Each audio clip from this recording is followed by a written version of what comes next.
Hello, my name is Lennox Lewis, 23 years old, fresh out of college with a communications degree still smelling of printer ink, but now fumbling through long, uncertain days in a cramped apartment in Manchester, New Hampshire. Manchester, where I currently live, is an old industrial city with red brick streets, brownstone buildings faded by time, and an air that always carries the faint smell of smoke from distant factories.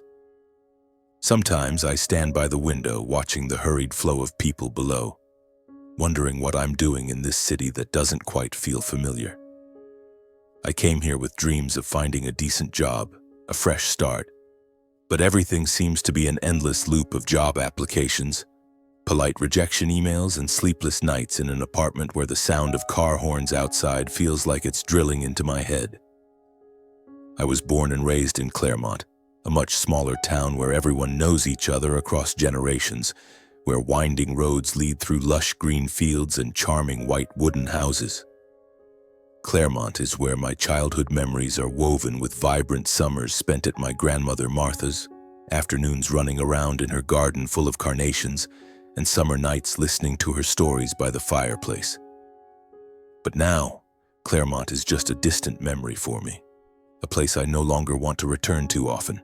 Not because I don't love it, but because the rifts in my family have made everything feel suffocating. My family isn't the warm, picture-perfect kind you see in TV dramas. My father, Gregory Lewis, is a local police officer in Claremont. He's a tall, broad man with a deep, gruff voice and a perpetually stern expression, as if the whole world owes him an apology. My father was never an easy man to approach, not even for me or my sister Brenda. He had unbreakable rules at home, no arguing, no defying him, and always being proper in the eyes of the neighbors. I remember when I was 12, I accidentally broke one of my mother's old vases, and my father looked at me with eyes that made me feel like I had committed an unforgivable crime. He didn't hit me, but his heavy silence was more terrifying than any shouting could ever be.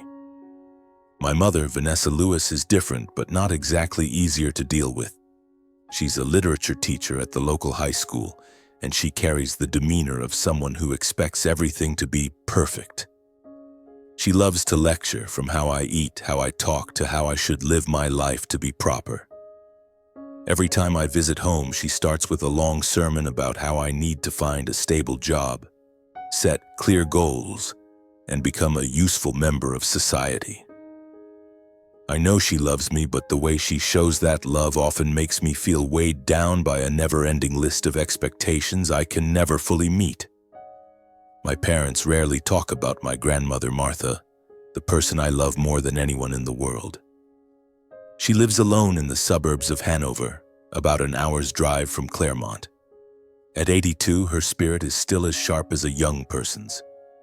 She used to be an elementary school teacher, and perhaps that's why she has a gentle, loving way of speaking, yet with a firmness that commands respect. She's been a widow since I was young, and since then she's lived alone in a small, beautiful wooden house surrounded by a garden she tends to like a work of art. Every time I visit, she greets me with a warm hug and a plate of homemade cookies fragrant with the scent of butter and vanilla. She's the only person in my family who makes me feel like I can be myself without needing to try to please anyone. When I was a child, every summer my parents would send me and Brenda to stay with Grandma. Those were the happiest days of my memories. Brenda and I would run around the fields behind her house, pick apples from the old apple tree, or sit and listen to her stories about her youth and my grandfather, whom I never met. She always had a way of making everything exciting, even the smallest tasks like weeding the garden or dusting the bookshelf. She told me, "Lennox, life is like a book. You have to turn each page to find your story." Her words, though simple, have stayed with me, like a guiding light on the days I feel lost. But things started to change when my sister Brenda decided to marry someone my parents didn't approve of. Brenda, 5 years older than me, was the sister I always admired. She's strong, independent, and has a smile that could melt anyone. But when she announced she was marrying Jake, a car mechanic with a modest income, my parents were furious. My father called Jake a loser and my mother cried, saying Brenda was ruining her future. In the end, they disowned her, banned her from the house, and nearly cut off all contact. I remember the night Brenda left home. She hugged me tightly and whispered, "Lennox, don't let them force you to live a life that's not yours." I could only nod, tears streaming down my face, my heart in turmoil because I didn't know how to keep her from leaving. Though Brenda and I are geographically distant, we still keep in touch, mostly through video calls. She tells me about her life in a small town near Boston, the challenges of being a mother to a 3-year-old girl, and how she and Jake are trying to build a home despite the lack of family support. I've always admired her resilience, but at the same time I started to feel a growing distance from my parents. I don't understand how they could be so cold to their own daughter, and I began to wonder if one day they might treat me the same way. Life in Manchester isn't easy. The apartment I rent is on the 3rd floor of an old building with stained walls and creaky wooden floors that groan with every step. I share a bathroom with 3 other tenants, and every morning I have to line up to get a hot shower. My savings are running low, and the freelance jobs I take, writing ads, editing content for small websites, barely cover rent and a few packs of instant noodles. Some nights I sit on my creaky old bed staring at my laptop screen filled with rejection emails, wondering if I'm on the right path. But through all those exhausting days, what keeps me going is Grandma Martha. I often call her, and her warm voice over the phone is the only medicine that helps me forget my worries. She tells me about her garden, the flowers that have just bloomed, or how she still beats her neighbors at their weekly domino games. She always asks me, "Lennox, are you happy?" And I, though weighed down inside, always reply, "I'm fine, Grandma. Just finding my way." Little did I know that just a few weeks later, an event would change my life forever. A call from Grandma, her voice trembling over the phone, pulled me out of the monotonous cycle of days and thrust me into an emotional journey, where I had to confront not only myself but also the people I love most in my family. That afternoon, I was sitting in my cramped apartment, surrounded by papers and my laptop open to a job search page. A light rain was falling outside the window, adding to the gloom of Manchester's atmosphere. My phone rang, and when I saw Grandma's name on the screen, my heart suddenly raced. She rarely called at this hour, usually only in the late evenings after she'd finished tending to her garden and sat down with a cup of peppermint tea. I answered, trying to keep my voice cheerful. "Grandma, what's so special today that you're calling me like this?" Her voice on the other end wasn't as clear and lively as usual.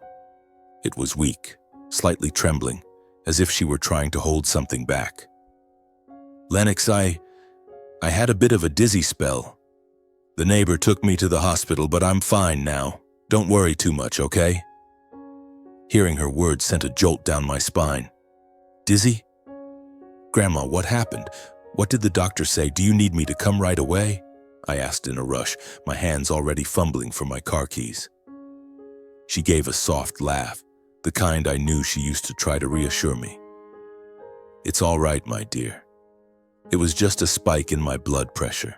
The doctor said I need to rest more. I'm still fine, just maybe I need someone around a bit more often." She paused, then continued in a quieter voice. "Your parents just called saying I should sell the house in Hanover and move to Claremont to live with them.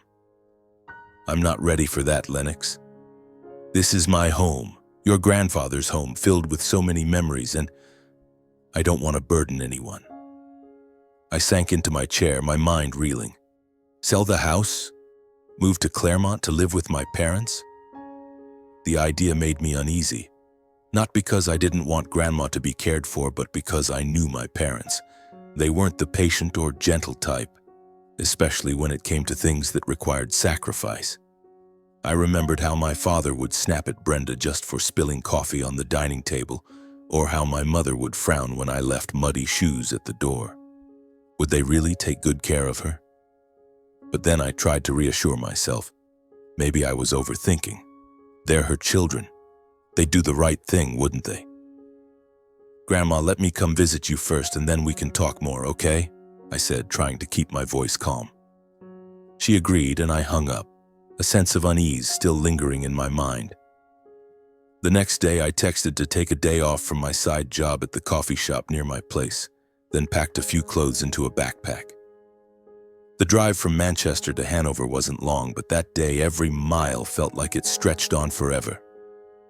I couldn't stop thinking about Grandma, about those vibrant summers when I was little, when she'd take me blueberry picking in the woods or teach me how to make crispy cookies. She was the only person in my family who made me feel unconditionally loved, and now the thought of her growing frail squeezed my heart tight. When I arrived in Hanover, it was already dusk. Grandma's wooden house was just as I remembered, gray shingles, a white fence covered in climbing vines, and the small front garden bursting with carnations. I knocked, and she opened the door, her eyes lighting up when she saw me. "Lennox, you really came? I thought you were too busy." She hugged me, a warm but frailer embrace than I remembered. I looked at her, her silver hair neatly tied back, her face still radiant but with deeper wrinkles, her eyes more tired. "Grandma, of course I had to come. If you're not well, I can't rest easy," I said, forcing a smile to hide my worry. We sat in the living room on her beloved old sofa. She told me about what happened. She was watering her plants when the world suddenly spun, and thankfully her neighbor Susan ran over to help and called an ambulance. The doctor said her blood pressure had spiked, possibly due to stress or age. They advised her to have someone around regularly, at least for the next few months, to monitor her. "I don't want to trouble anyone, Lennox," she said, fidgeting with the edge of her embroidered handkerchief. "But your parents keep insisting I move to Claremont. Your father says they'll take care of me there, that it'll be better." I listened, but a sense of discomfort welled up inside me. I knew my parents. They always said things that sounded right, but their actions often told a different story. I remembered how they treated Brenda, how they cut her off just because she chose her own path. Would they really be ready to care for Grandma? Or were they just doing it to save face? "Grandma, what do you think about moving to Claremont?" I asked gently, not wanting to add to her worries. She looked out the window, where the dim streetlights cast a soft glow on the garden. "I don't want to leave this place, Lennox. This is my home, your grandfather's home.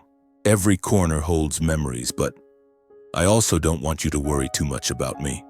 If your parents really want me to come, I'll try. I just worry." She paused, her eyes dropping as if searching for the right words. "Worry about what, Grandma?" I asked, taking her hand. She gave a sad smile. "I worry they don't really want me there." Her words cut into my heart like a knife. I wanted to tell her she was wrong, that my parents would take good care of her, but deep down, I feared she might be right. I stayed with her that entire evening. We ate cookies and drank tea, talking about old times, but my mind was swirling with questions. When I returned to Manchester, I called Brenda and told her everything. "Lennox, you need to be careful," Brenda said, her voice serious. "Our parents aren't easy people.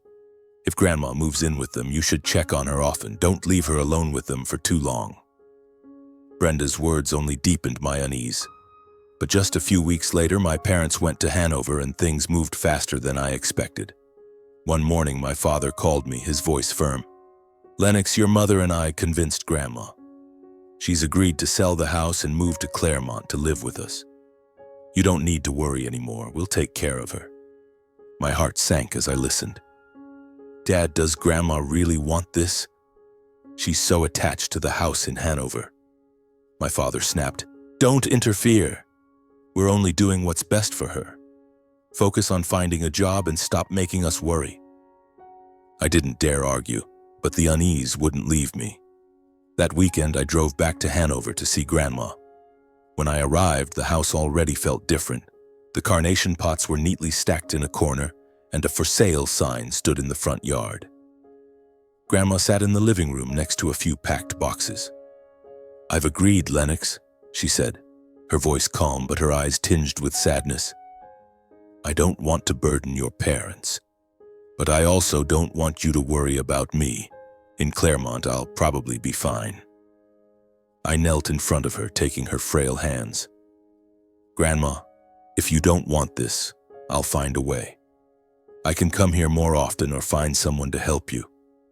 But she shook her head, smiling. "Lennox, I'm old. I just want you to be at peace. If your parents want me to come, I'll try. For you, for the family." I didn't know what to say.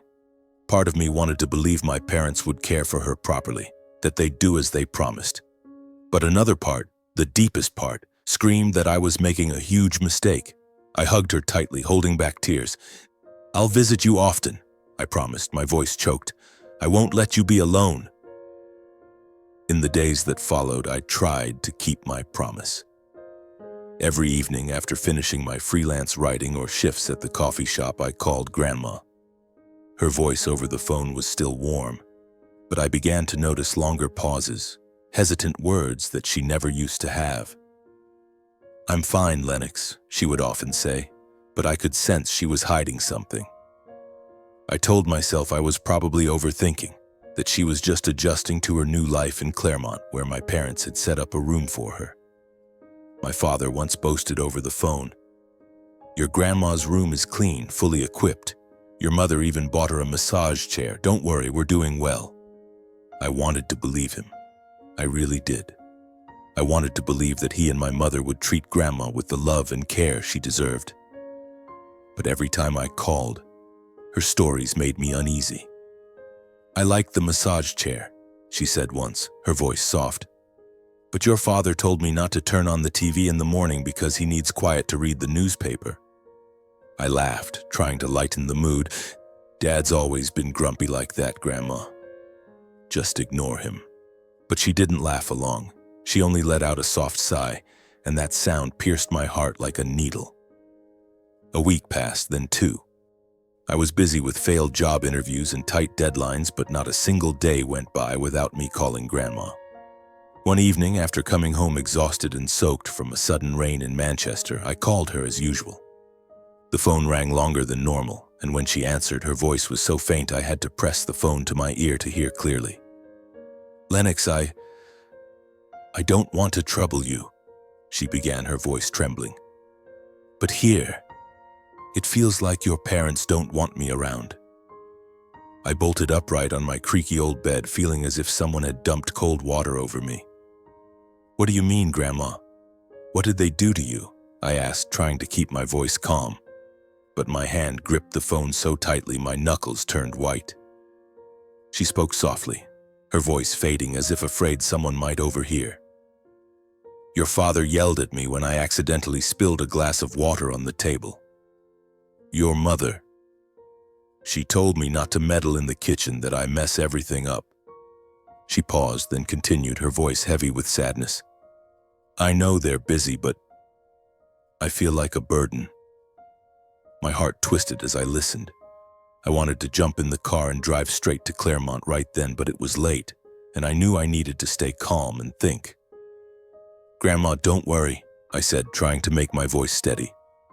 "I'll come visit you this weekend. I'll talk to Mom and Dad. Everything will be okay." But after hanging up, I sat frozen in my chair, staring into the darkness of my apartment. I remembered Brenda's words, "Be careful, Lennox. Don't leave her alone with them too long." I hadn't wanted to believe her, hadn't wanted to think my parents could treat Grandma like that. But now, her words rang in my head like an alarm bell. That weekend, I drove to Claremont. The route was familiar, but this time every turn felt like it was leading me into a zone of unease. When I arrived at my parents' house, my mother opened the door, a forced smile on her lips. "Lennox, you're here to see Grandma? She's in her room, resting." I nodded, swallowing my discomfort, and stepped inside. Everything looked the same, the spotless kitchen, the tidy living room. But there was a coldness to it, as if the house lacked the warmth I used to feel as a child. I knocked on Grandma's door. She was sitting in an armchair, reading an old book. When she saw me, her eyes lit up, but I noticed she was thinner, her shoulders slightly hunched. "Lennox, you're here." She stood and hugged me tightly, but the embrace wasn't as strong as before. I sat with her, asking about everything, trying to make her laugh. But when I mentioned my parents, she only shook her head slightly.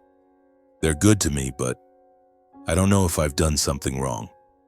It feels like they don't want me here for long. I tried to defend my parents, not because I believed them, but because I didn't want her to feel worse. Grandma, you know how they are. Brenda and I are used to it. You'll get used to it too, just give it time. But as soon as the words left my mouth, I knew I was lying to myself. What she described wasn't just their grumpy nature. It was coldness, a lack of respect I couldn't accept.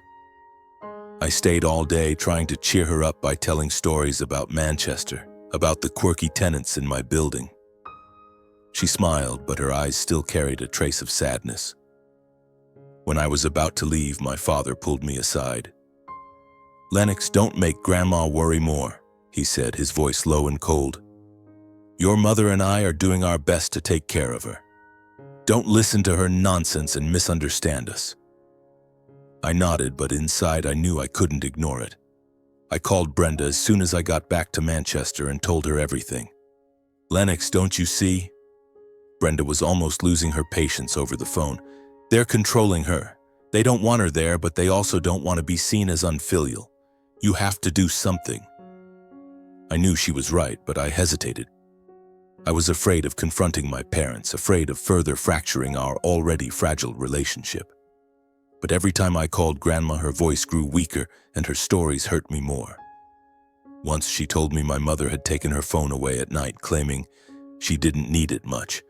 Another time, she said my father had snapped at her for accidentally dropping a bowl in the kitchen. "I don't want to cause trouble, Lennox," she said, her voice breaking. "I miss my house in Hanover. There I could be myself." Those calls were like alarm bells, growing louder and more urgent. I started losing sleep, my mind swirling with questions. Was I abandoning her? Could I do something to change this? I tried calling my parents, asking about Grandma, but every time I brought it up, they brushed me off. "Focus on your own life, Lennox," my mother said, her voice sharp. "Grandma's here with us, everything's fine." But I knew it wasn't fine. Not at all. Grandma's 82nd birthday was approaching, and I decided it would be the perfect opportunity to do something special for her. I wanted her to know that despite all the chaos, I was still here, always loving and cherishing her. I had saved up a bit of money from my freelance writing, enough to buy a chocolate cake, her favorite kind, from a small bakery in Manchester that I knew she'd love. I also made a handmade card, scribbling clumsy but heartfelt words. "Grandma, thank you for always being my light. I love you forever." I imagined her smiling as she cut the cake, her eyes lighting up like they did during those summer days in Hanover. And I told myself that even if it was just a small celebration, I'd make the day meaningful for her. I called my mother beforehand to let her know I'd be coming to Claremont to celebrate Grandma's birthday. "All right, fine," she said over the phone, her voice flat as if responding to a casual question. "But don't make it too noisy. She needs rest." I nodded to myself, trying not to dwell on her cold tone. I carefully packed the cake in an insulated box and drove to Claremont, a mix of excitement and worry in my heart. On the way, I turned on the radio, letting upbeat songs push away the unease clinging to me. But deep down, I could still hear my intuition whispering, "Something's not right, Lennox." When I arrived at my parents' house, it was already dusk. The house was strangely quiet, lacking the warm glow from the living room I was used to. I knocked, clutching the cake box, my heart uneasy. My mother opened the door, her face devoid of a smile, just a fleeting glance before turning back inside. "Lennox, you're here," she said, her voice bland. "Come in." I stepped inside, looking around. "Where's Grandma, Mom?" I asked, trying to keep my voice steady. She paused, wiping a plate in the kitchen, then turned to look at me. "She's not here anymore," she said, her tone as casual as if she were mentioning a trivial matter. "We've moved her to a nursing home nearby. It's the best place for her with professional care." My heart plummeted. "A nursing home?" I repeated, my voice trembling. "What are you talking about? Why didn't anyone tell me? Did she agree to this?"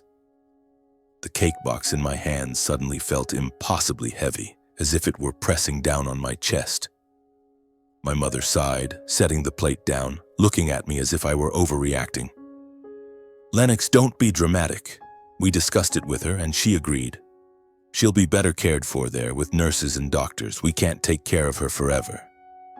I stood frozen, my mind reeling. I remembered a call when Grandma's voice trembled as she mentioned a nursing home. She didn't want to be there, yet now my mother was saying she had agreed to it. I looked at her, trying to believe her words were true. "Mom, why didn't you tell me first? I'm her grandson, I have a right to know," I said loudly, but she just shrugged. "You're busy in Manchester, we didn't want to bother you. Besides, it's already decided." I couldn't stay there another second. I asked for the nursing home's address, then rushed to my car, still clutching the cake box. The nursing home was only a few miles away, but every minute felt like an eternity. I berated myself endlessly. Why didn't I listen to her? Why did I trust that my parents would take good care of her? Brenda's words echoed in my mind. "Be careful, Lennox. Don't leave her alone with them too long." But then I tried to reassure myself that maybe my parents had chosen a decent nursing home, that she'd be properly cared for. It had to be that way. It just had to. But the truth hit me like a bucket of ice water splashing straight in my face. When I arrived at the nursing home, it was pitch dark. The building loomed before me, a drab concrete block, old and worn, with windows casting dim yellow light. The smell of mold hit me as soon as I stepped inside, mingled with the stench of cheap disinfectant. The receptionist, a middle-aged woman with a tired face, looked at me as if I were an inconvenience. "I'm here to see Martha Lewis," I said, trying to keep my voice calm. She flipped through a ledger, then pointed down a hallway. "Room 12, end of the corridor." I walked down the hall, my heart pounding. The stained walls, the faint moans from some room, and the flickering fluorescent lights made me shudder. This wasn't a place for Grandma. Not for the woman who spent her life tending to her carnation garden and telling me warm stories. As I approached room 12, I was about to knock but froze. Through the slight gap in the barely closed door, I saw a scene that made my blood run cold. My grandmother, small, frail, trembling on an iron bed. A burly nurse stood over her, yanking her hair harshly, shouting in her face, "I told you to lie down. Stop being a nuisance, old lady." Grandma let out a small, choked cry, barely audible. But I heard it, too clearly. My heart exploded, everything blurred in a wave of rage. I don't remember how I burst through the door. All I know is I was still holding the birthday cake box, and I hurled it straight at the nurse's face. Chocolate frosting splattered across her hair, her white blouse covering her shocked expression. "Don't touch my grandma," I growled. The nurse staggered back, stunned, but I didn't care. I helped Grandma up, pulling her into a tight embrace, feeling her frail body trembling in my arms. "Grandma, I'm here now. I'm taking you out of here. You're not staying in this place another second." She didn't speak right away. Her thin hand gripped mine faintly, as if afraid she was dreaming. After a moment, she whispered, her voice like a breath of wind. You really came." I was afraid. I'd have to die in this room. I quickly gathered her few belongings, a small cloth bag with some clothes and the book she loved to read, then helped her out of that room without looking back. The nurse shouted something behind us, but I didn't listen. All I knew was that I had to get her out of this place, the place my parents called the best for her. We moved through the hallway, then the main lobby, where a few patients silently glanced up like shadows. Just a few steps from the glass entrance doors, two older security guards suddenly stepped forward, blocking our path. "You can't take a patient out without paperwork," one of them said, his hand gripping the walkie-talkie at his hip. I didn't respond. I only held Grandma tighter, staring straight at them. A cold, piercing look, as if I were ready to punch anyone who dared take another step. I was taller, younger, stronger. And at that moment, I was like a torch, ready to burn through any obstacle in my way. The guards hesitated, stepping back slightly. One fumbled with his walkie-talkie, muttering something unclear, while the other stood still, his eyes avoiding mine. They knew. This wasn't a confrontation they were prepared to take on. I walked past them slowly, deliberately, The glass doors slid open automatically. No one dared stop us. Outside, a cold wind blew, carrying the crisp chill of New Hampshire's autumn, tousling Grandma's hair across her face. I opened the car door, gently helping her into the front seat, buckling her seatbelt carefully as if she were a precious gift that could break at any moment. "Grandma, can I take you to my place?" I asked, my voice trembling, still reeling from what I had just witnessed. She gripped my hand, her thin, cold fingers holding on tightly.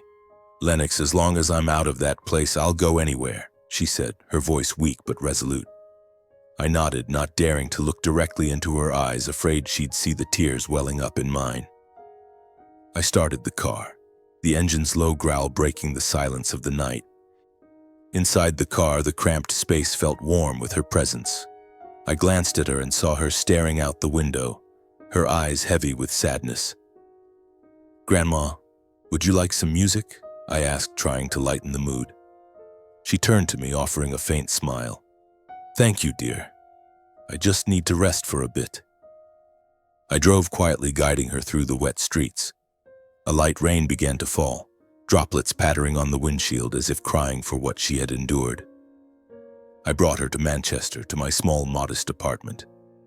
It wasn't luxurious or comfortable, but at least it was safe. That evening, I held a birthday celebration for her right there in my cramped room.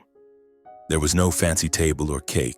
The original cake was somewhere on the nursing home floor, but I and a few neighbors from the building pooled our money to buy a new, smaller cake and a few candles. We sang happy birthday, laughed and joked, and for the first time in weeks I saw her smile, a genuine smile free of any strain. "Lennox, thank you," she whispered, holding my hand. "This is the happiest birthday I've had." I squeezed her hand, unable to speak, only nodding as I fought back tears.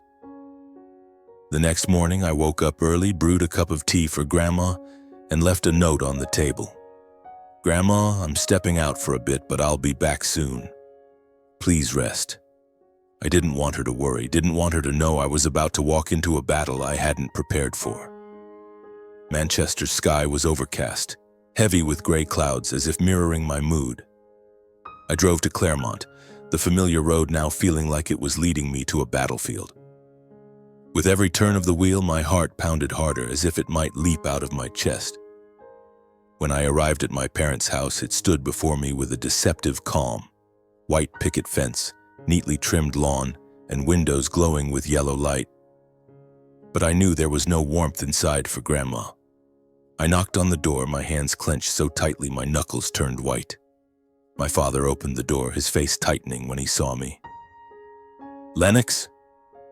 What are you doing here so early?" he asked, his voice low but laced with irritation.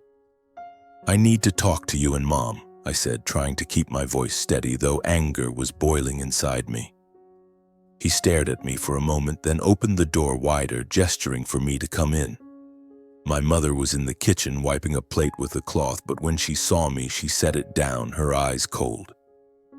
"What's so important that you had to come all the way here?" she asked, her tone flat, as if she already knew why I was there.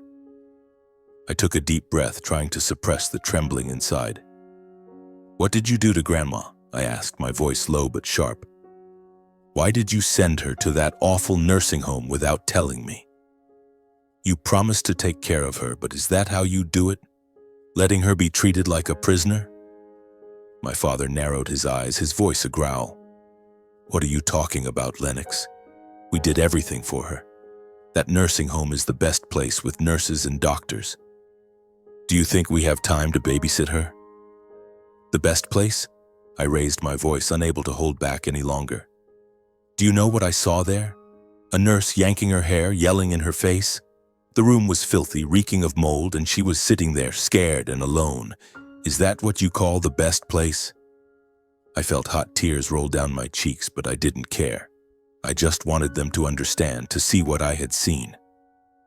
My mother stepped forward, her voice icy. "Lennox, don't make a scene. She's old and needs professional care. We couldn't keep her here forever. We have our own lives. Do you think we wanted this? We're only doing what's best for her." Her words cut like a knife, not because they were sharp, but because they were hollow. devoid of any feeling. I looked at her, the woman who once taught me about compassion through literature in school, and wondered when she had disappeared. "You're not doing what's best for her," I said, my voice choking. "You're doing what's best for yourselves. You forced her to sell her house, brought her here, then dumped her somewhere else to avoid responsibility. Don't you see how much she's suffering? Don't you see what she needs?" I turned to my father, who stood there, his face red with anger. "You're a cop. Mom's a teacher. You both always talk about responsibility, about morals.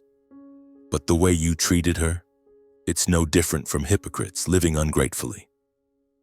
That was the final straw. My father stormed toward me, swift as a hurricane, and before I could react, a stinging slap landed across my cheek. My head rang, the pain burning, but I didn't back down. I looked straight into his eyes, seeing anger mixed with something else. Perhaps shame, but he hid it too quickly. "How dare you talk to me like that?" he roared. "Who do you think you are, criticizing your parents? You, a jobless kid living in a cheap apartment, think you have the right to lecture us?" His words hit me like hammers to the chest, but I didn't crumble. "I may have nothing," I said, my voice trembling but firm. "But at least I didn't abandon the woman who raised you. I didn't push her into a place like hell just to save face." I turned and walked to the door, not looking back.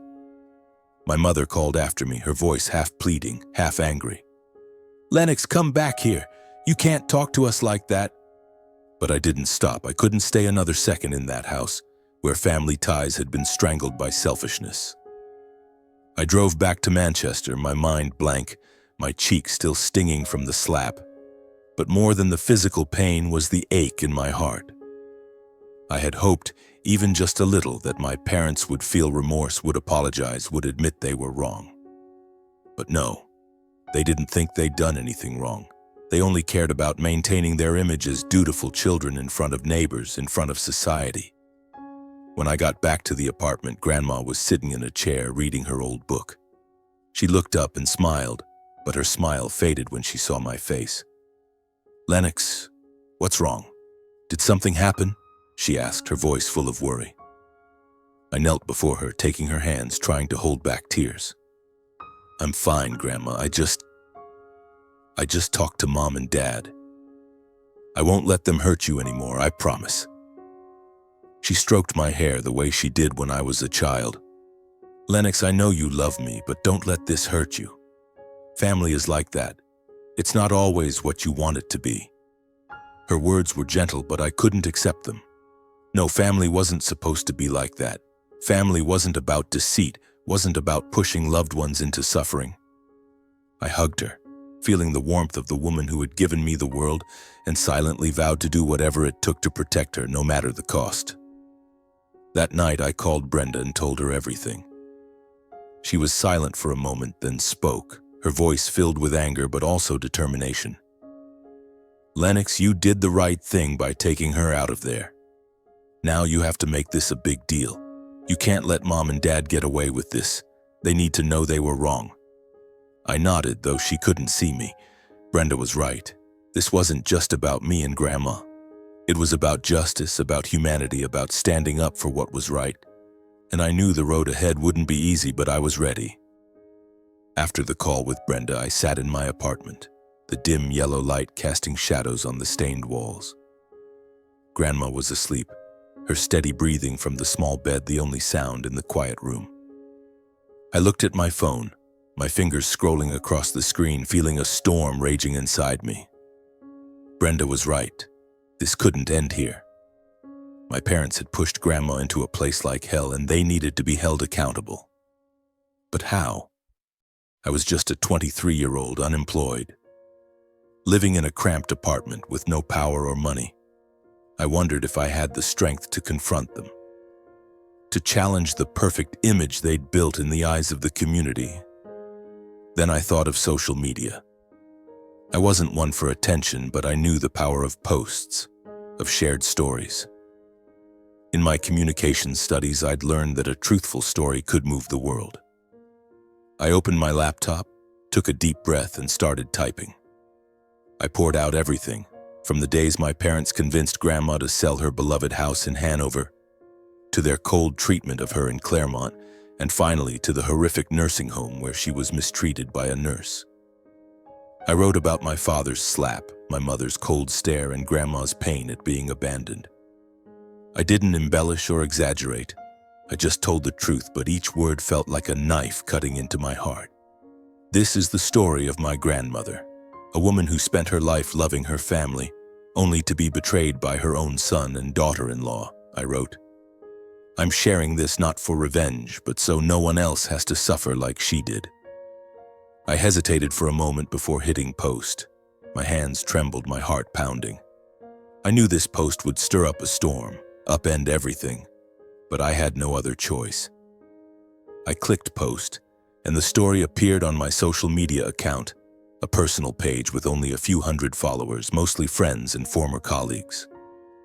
I closed the laptop, lay on the floor, stared at the cracked ceiling, and wondered if I'd just done something brave or foolish.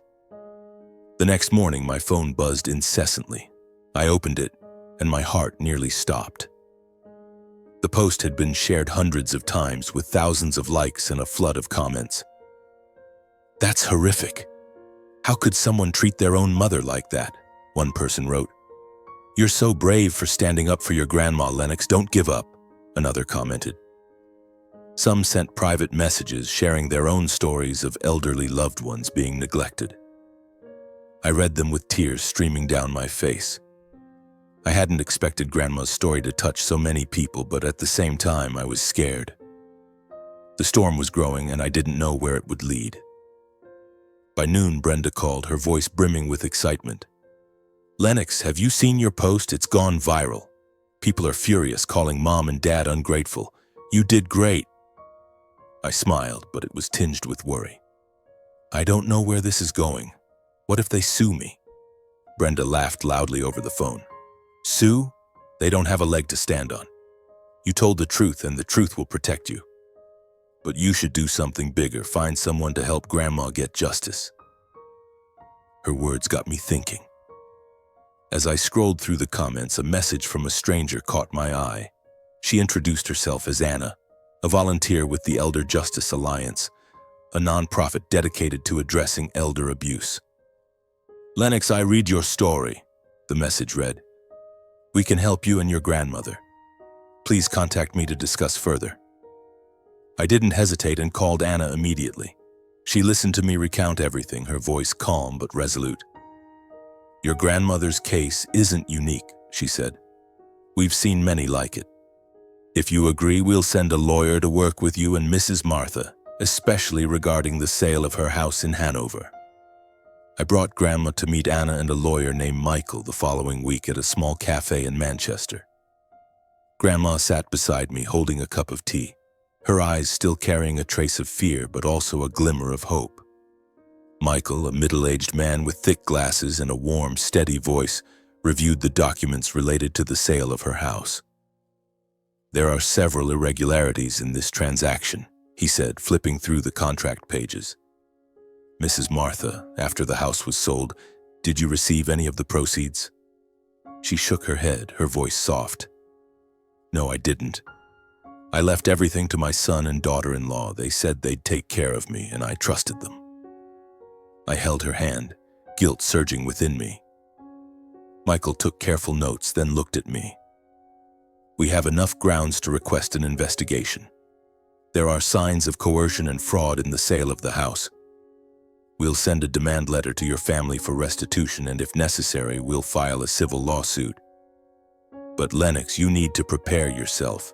This will put significant pressure on your family." I nodded, though I couldn't help but feel anxious.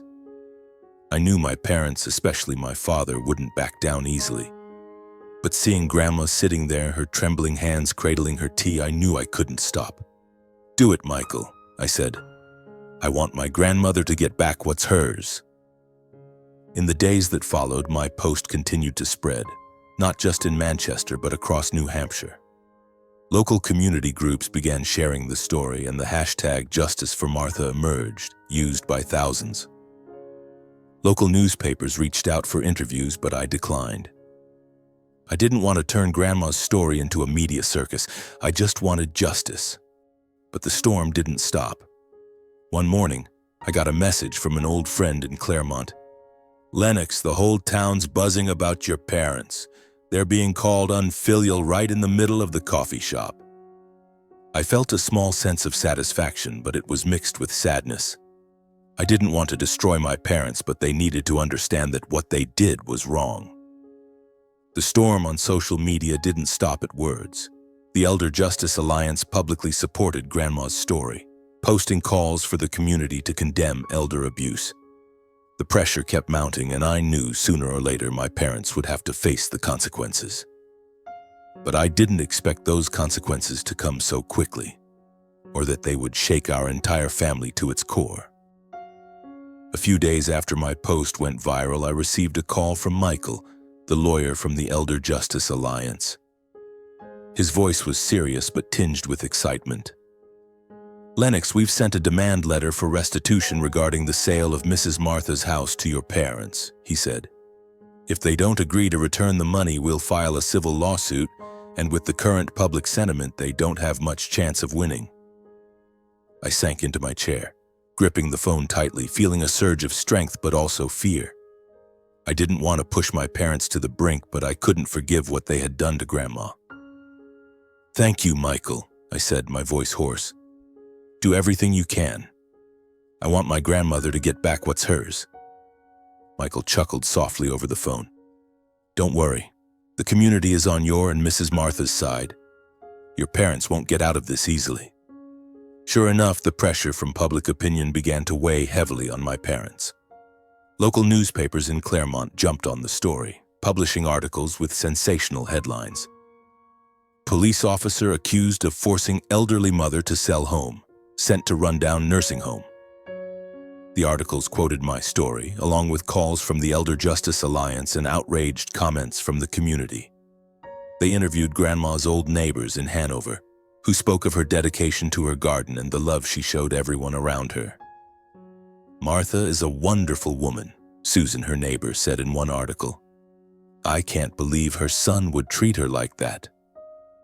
In Claremont, my parents became the center of criticism. My father, once a respected local police officer, was now met with suspicious glances from colleagues. A friend from town told me that he had been called into an internal meeting at the police station, where his superiors demanded an explanation for the situation. "They're investigating your dad," my friend texted. "He's been temporarily suspended until things are cleared up." I read the message with a heavy heart. I didn't want my father to lose his job, but I couldn't deny that he deserved consequences. My mother didn't escape the storm either. As a literature teacher who prided herself on her image as a model mother in the eyes of parents and students, she faced backlash after the articles. A group of parents sent a letter to the school board demanding she no longer teach their children's classes, citing that a teacher lacking morals cannot educate students. I heard she cried in the teacher's lounge, but she didn't call me, didn't apologize, didn't explain. Instead, she sent a brief text. "Lennox, you've destroyed this family. Are you satisfied now?" Her message hit me like a punch to the chest. I didn't want to destroy our family, but I couldn't let Grandma suffer any longer. I called Brenda and told her about the text. She sighed over the phone. "Lennox, they're trying to make you feel guilty. Don't let them manipulate you. You're doing the right thing, and I'm proud of you." 2 weeks later, Michael called again. "They've agreed," he said, his voice elated. "Your parents will return the full amount from the sale of Mrs. Martha's house. They don't want to go to court, especially with public opinion against them. The money will be transferred to her account in a few days." I could hardly believe my ears. "Really? They didn't fight it?" Michael laughed. "Fight? They wouldn't dare.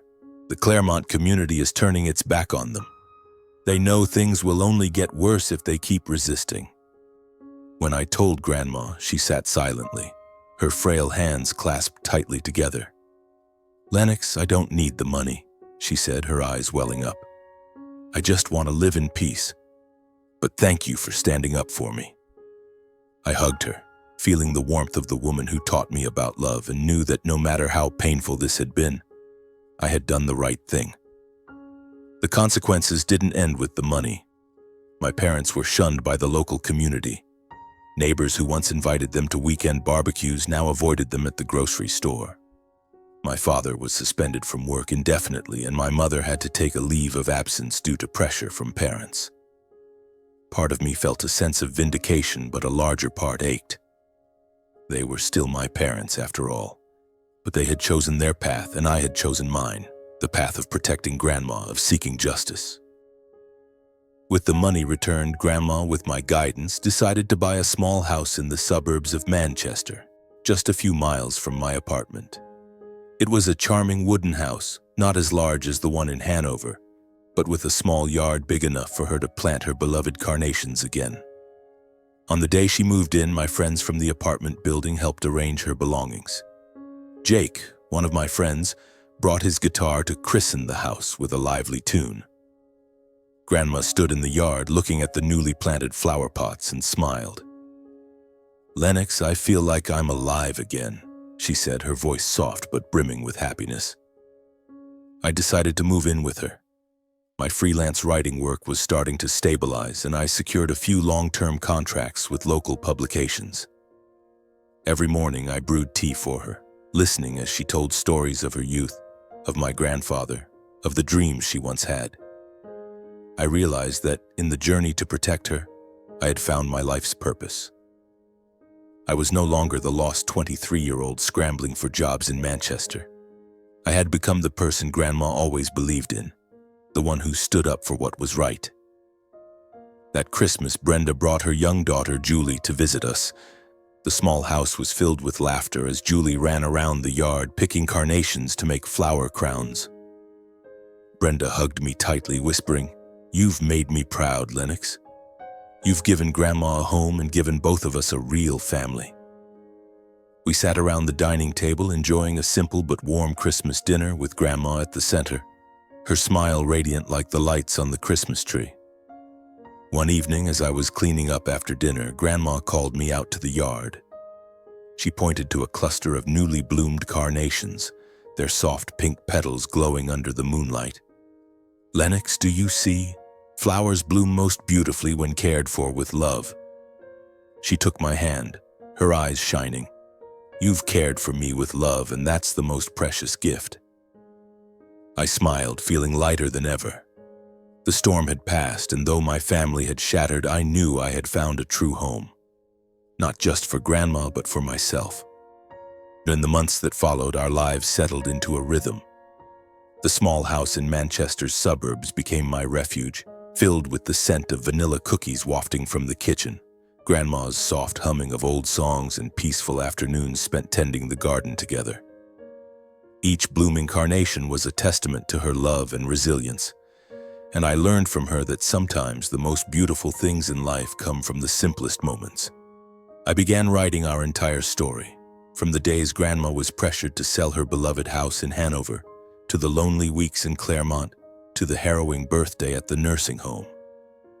I wrote about my anger, my father's slap, the way social media rallied for her, and the ultimate victory when she reclaimed the money and a new home.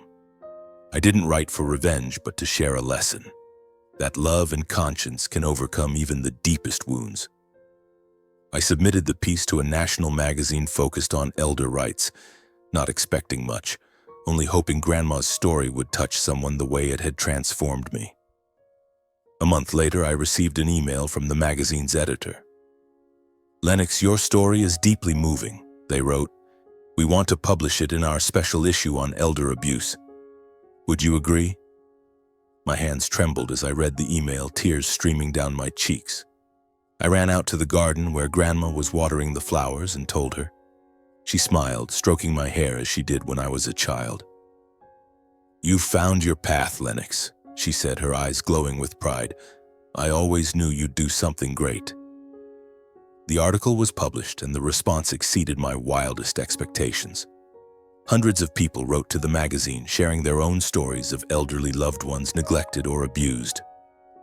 Some thanked me for giving them the courage to speak out, just as I had for Grandma. A nonprofit media organization reached out, offering me a job as an editor specializing in social issues and human rights. "You have a gift for telling stories that make people think," they said during the interview. "We need people like you." I accepted not just for the job, but because I knew it was a way to carry on Grandma's legacy, a legacy of love and conscience.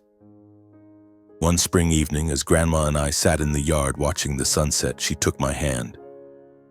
"Lennox, you know," she said, her voice warm and steady, "life isn't always fair, but if you live with your heart and do what's right, you'll always find the light." I nodded, feeling the warmth of her hand, and knew she wasn't just talking about our story, but about what I'd carry with me for the rest of my life. Our story didn't end with the carnations or the little house in Manchester. It lived on through the articles I sent out into the world, through the people inspired to speak up, through the small but meaningful changes in the lives of those I'd never met. I learned that justice doesn't come easily. It demands courage, perseverance, and sometimes painful sacrifices. But when you stand up for what's right, you don't just change one person's life, you change the world around you. As I write these final lines, I look out at the garden where Grandma is watering the flowers under the sunset's glow. She looks up, smiles at me, and I know the fire she sparked in me will never fade. "Thank you, Grandma," I whisper, too soft for her to hear. "Thank you for giving me the strength to change."